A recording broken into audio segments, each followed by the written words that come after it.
Hello, welcome to Board Deck and Dice. Today I want to talk to you about Adventureland, which is a co-op game from Pegasus Spiel.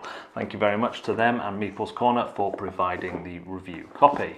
This is a co-op game that sets you on a desert island. Now I'm not going to show you too much because there is of course spoilers. Each player will choose a character and that character will have certain stats that when they do certain tests can become fatigued and lose one dice. And the core of the game is going on challenges that use these dice. Red means hard, there's only one of those. Green is easy, there's 3 of those, and yellow spot is medium, there's 2 of those. You are going to set up from this wealth of cards your adventure. There's a tutorial included to get you into it, which will involve different locations on the board.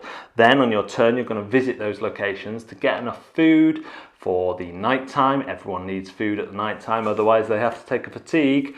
To progress in the story, there are goals that you have to get, people that you have to meet to win the scenario, and the game comes with 5 scenarios in the base set, 5 adventures as they call them.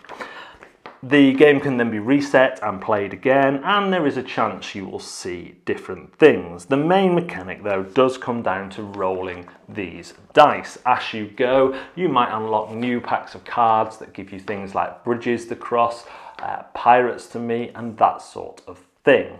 Every night you will have to face a hazard card, which may mean nothing happens, but will usually require extra resources or a dice check. Adventure Island is an interesting co-op game. It's one that you could play with pretty much people of all ages and all levels of gaming experience, because the more experienced player can hold the hands of the other people. When you do a skill check, you will roll the amount of dice indicated by that skill that you have and try and achieve a red, yellow or green depending on the task and what you are trying to do.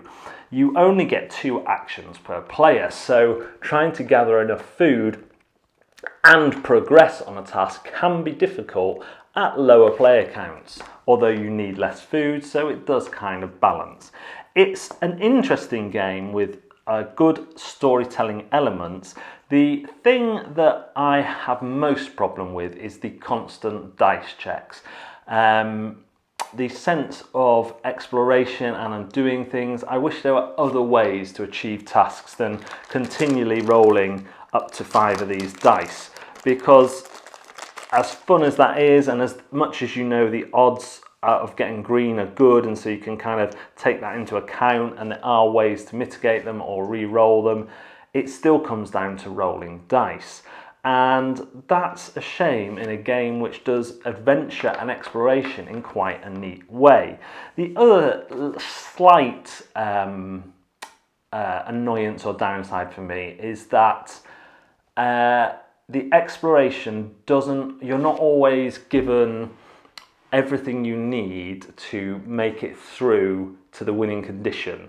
What I mean by that is there's a number of places you can go and explore, or you can go and get flotsam from the beach, and it's not always immediately clear which way will lead to the best chance of meeting the person you need to meet or getting the material you need to meet. And while that's fine and that does add a sense of exploration, it can be very frustrating to go down one way, get hosed by the dice, and then not even get to your where you need to be and have to replay the adventure again. Now some people may enjoy that kind of trial and error, kind of reminiscent of a point and click adventure. For me, I didn't enjoy that so much. I'd like to know that if I need wood, the best place to go is the forest. I don't want to have to go and guess that I go down into a grotto and find a magic gnome who gives me wood. For example, that's not in the game.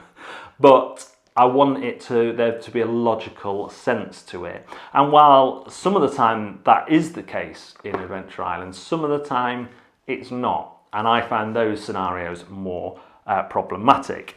Each of the characters has a individual power. Some feel a little bit better than others. For example, some let you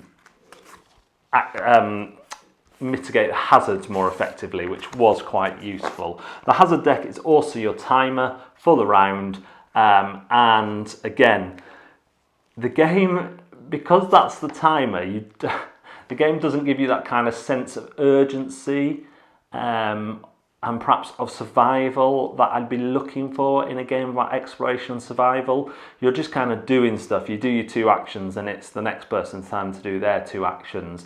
And you don't really feel as though you're controlling just the one person, because you talk about your actions and perform them together. So if there's an alpha player, that is going to be it's a player who takes and makes all decisions. That could be an issue as well.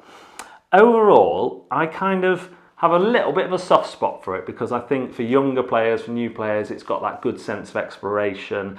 My worry is that the frustration that comes from the dice and from not always knowing what you should be doing other than getting food and trying to survive, but that on its own is not enough, might be a put off, but that really is down to you to decide for the people you play with. So, intimidation factor. Apart from having loads of stacks of cards that you have to sort out by number, it is all arranged properly and in a common sense way. The resources and everything makes sense. Yeah, the intimidation factor is quite low on this one. The rulebook is okay. There are a few odd little bits missing, but it all can be found on Board Game Geek. Fun. I did have some fun with this, but it wasn't the kind of fun that made me think, oh, let's go do that again as soon as I can. But I did think, oh, so-and-so might enjoy this, or this would be good for that family, or that family. So it's a bit of an odd one. Adventure Island definitely gives you a kind of choose-your-own-adventure style game, but given the focus on survival, the other goals sometimes seem at odds with that, and that can create a woolliness about what you are trying to do.